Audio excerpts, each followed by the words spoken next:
Bahkan cara penyimpanan di rumah pun itu ada SOP-nya gitu, penyimpanan supaya nggak ada anggota keluarga yang main ambil gitu. Ya, jadi memang senjata api sendiri itu bisa jadi senjata makan tuan kan ya.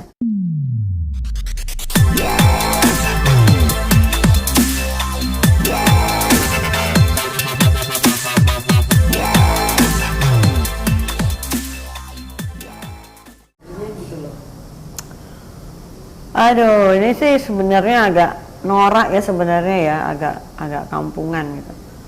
Menurut saya ya, karena polisi atau tentara itu ada aturan ya ketat bahwa penggunaan senjata api itu memang benar-benar hanya untuk penjahat gitu.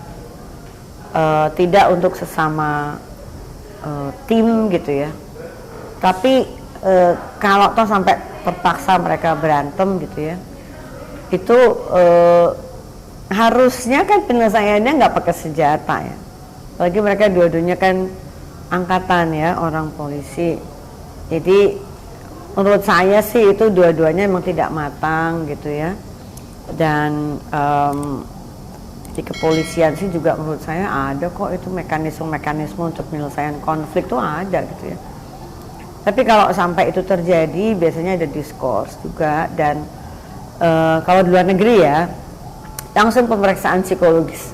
Tuh. Nah itu dia, secara psikologis seseorang itu membawa benda yang memang harusnya dia untuk melindungi diri dan masyarakat mungkin ya, kenapa bisa menjadi lebih arogan atau apa mungkin menurut secara psikologis? Pertama kali sih kalau polisi tentara bawa senjata nggak salah, undang-undangnya ada tuh gitu. Tapi penggunaannya itu kan yang di undang-undang juga diatur, bukan untuk gontok-gontokan berdua gitu ya. Nah ini kalau sampai terjadi seperti itu, nanti di pemeriksaan psikologis yang ketahuan apakah memang sebenarnya dua-duanya lagi ada situasi yang sangat stressful ya, dua-duanya lagi kebakar lah emosinya ya, dua-duanya memang tidak matang dalam penanganan konflik, nanti ketahuan di situ sih sebenarnya. Dan diskors biasanya diambil senjata-senjatanya, bahkan dia sebagai polisi itu dicabut haknya gitu ya. Di luar negeri sih seketat itu ya. Jadi misalnya 6 bulan, ya udah dia geluntang-geluntung, nggak kerja sebagai polisi, ya terserah apa ngapain. Nah, itu pun biasanya didampingin psikolog juga mereka gitu ya. Jadi perilaku-perilaku yang tidak bertanggung jawab kemarin itu, kalau di angkatan itu ibaratnya no mercy ya, nggak ada rasa kasihan, hukum gitu loh. Tapi bukan disiksa, bukan, disiksanya tidak bekerja sebagai polisi atau tentara gitu. Ya itu yang disebut dengan suspension ya, atau diskors lah gitu loh, di hukumnya tuh nggak boleh kerja gitu ya. Nah kalau usia masih agak muda gitu kan, pasti gengsinya kan yang tertembak gitu ya, gengsinya yang terbunuh gitu, dan itu menyiksa sekali gitu loh ya kan. Apalagi kalau keluarganya juga akhirnya tahu gitu ya, keluarga besarnya tahu gitu ya. Tapi ya udah, kalau menurut saya sih bersikap jantan aja, kesatria, dan bertanggung jawab bahwa ya kemarin gue rada nggak karuan, jadi sekarang gue dihukum. Ya udah, hukuman itu dirangkul aja gitu ya. Sebagai contoh juga buat yang lain bahwa yang lain-lain jangan kayak gue ya, gue nggak asik nih, pokoknya jangan kayak gue deh. Habis itu ya menurut saya juga temenan lagi dengan yang satunya, karena dua-duanya kena misalnya. Tapi saya nggak tahu apakah di Indonesia begitu atau enggak. Yang saya tahu di luar negeri sangat-sangat ketat gitu ya, penggunaan senjata api, bahkan kepemilikan juga sangat ketat gitu. Jaga kan, menjaga untuk bagaimana kesatuannya dan contoh yang baik. Betul. Bahkan cara penyimpanan di rumah pun itu ada SOP-nya gitu, penyimpanan supaya nggak ada anggota keluarga yang main ambil gitu. Ya, jadi memang senjata api sendiri itu bisa jadi senjata makan tuan kan ya. walaupun orang angkatan gitu loh.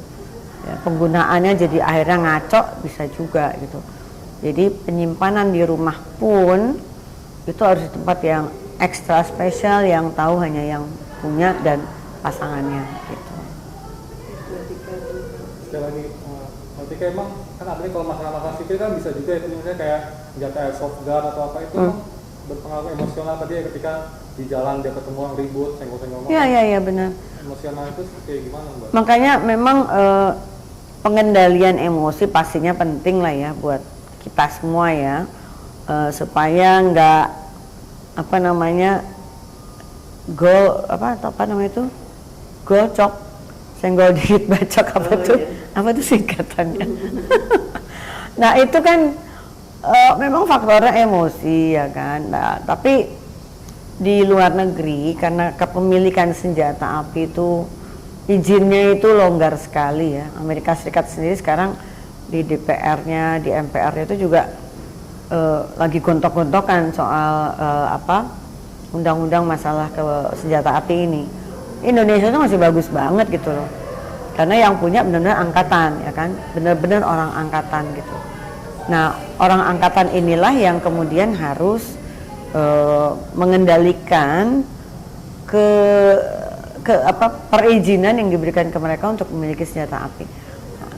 Kita ya negara berkembang lah ya, mudah-mudahan nggak akan kayak di luar negeri ya, bahwa siapapun boleh demi keamanan di rumah. Makanya sekarang kan keamanan di rumah ya udahlah dari dari pisau dapur sampai parang atau apalah gitu ya, yang sering manfaatkan untuk melakukan kejahatan. Tapi saya sih masih bersyukur tidak senjata api gitu loh yang ada di rumah kita ya, atau kantor kita, organisasi kita ya, bahkan di institusi-institusi umum pun, ke universitas, sekolah itu juga nggak ada sama sekali lah gitu. Di luar negeri juga sekolah nggak ada, rumah sakit nggak ada ya kan, kayak gitu nggak ada.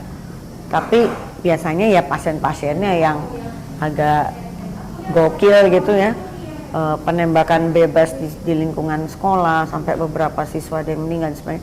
Itu di luar negeri begitu banget gitu, karena di rumah itu dibolehin possession of a gun gitu. Jadi kepemilikan senjata di rumah tuh dibolehin gitu di sana. Insya Allah sih hasil dari rapat mereka ya mungkin akan teriak-teriak kali ya orang-orang. Biasalah orang Amerika suka alay itu. Dia ngelindungin kita, kalau bukan polisi siapa? Ya maksud mereka kalau bukan polisi ya senjata itu yang mereka pakai. Tapi dampak buruknya kan jauh lebih besar sebenarnya. Gitu. Pokoknya I love Indonesia deh.